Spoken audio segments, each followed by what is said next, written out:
Welcome back to Python Power Up. In Lesson 1, we got to know the nouns of Python, our variables, strings, and numbers. Well, now it's time to learn the verbs, how our code actually comes alive and starts making decisions. So this whole idea is called control flow. And really, you can just think of it like a fork in the road for your code.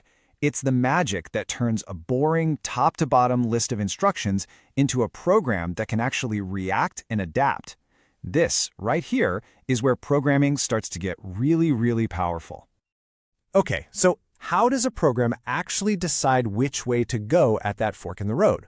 It all kicks off by asking a very specific kind of question. See, to make any decision, your code has to ask a question using what we call comparison operators. It can ask things like, hey, is this number bigger than that one? Or are these two chunks of text exactly the same? And here's the cool part.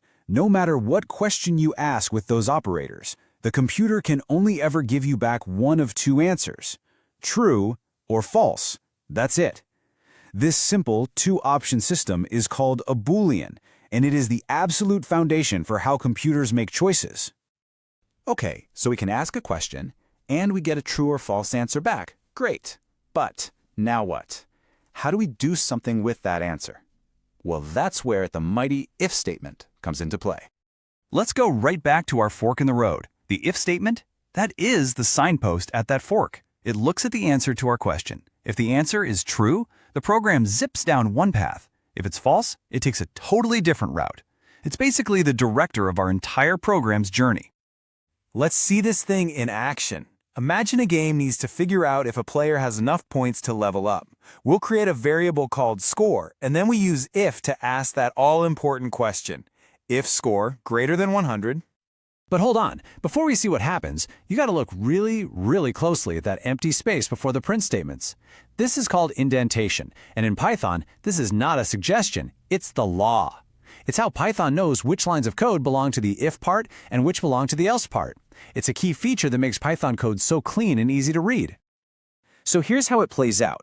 When our score is 120, the question score greater than 100 is obviously true. So Python runs the indented code right underneath the if and prints level up. But what if the score was only 90? Well, then the condition is false. Python completely skips the if block and jumps right down to the else block, printing keep playing. And see that game over line at the very bottom? Since it's not indented, it's outside of the whole decision, so it runs no matter what happens. Now that works perfectly for a simple yes or no decision. But what happens when life, or your program, has more than just two options? Let's take a look at how we can handle that. For that, we use elif, which is just short for else if. This lets you chain a bunch of questions together. Think about it like a movie ticket program. If you're under 13, you get a child ticket. Elif you're under 65, you get an adult ticket. Else, everyone else gets a senior ticket. The program checks the if first. If that's not true, it moves to the elif to check the next condition. You can have as many of these as you need to handle all the different possibilities. Okay, time for real programmer power-up. What if your decision depends on more than one thing at the exact same time? For that, we use logical operators, and the two big ones are and or. With and, both conditions have to be true for the whole thing to be true. It's like needing two separate keys to open a treasure chest. You need the first key and the second key. With or, only one of the conditions needs to be true. It's like having two different keys that both open the same door.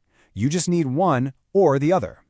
For example, to get into a secret bonus level, maybe you need a super high score and you need to have high health. Using the and operator means both of those things must be true. If your score is amazing but your health is low, sorry, the door stays shut.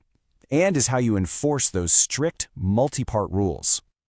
All right, you've got the logic down. It's time to put it to the test with your second challenge, the ticket booth. You are going to build a small program that decides who gets into a theme park. Here's your mission. First, create a variable called userAge and just give it a number.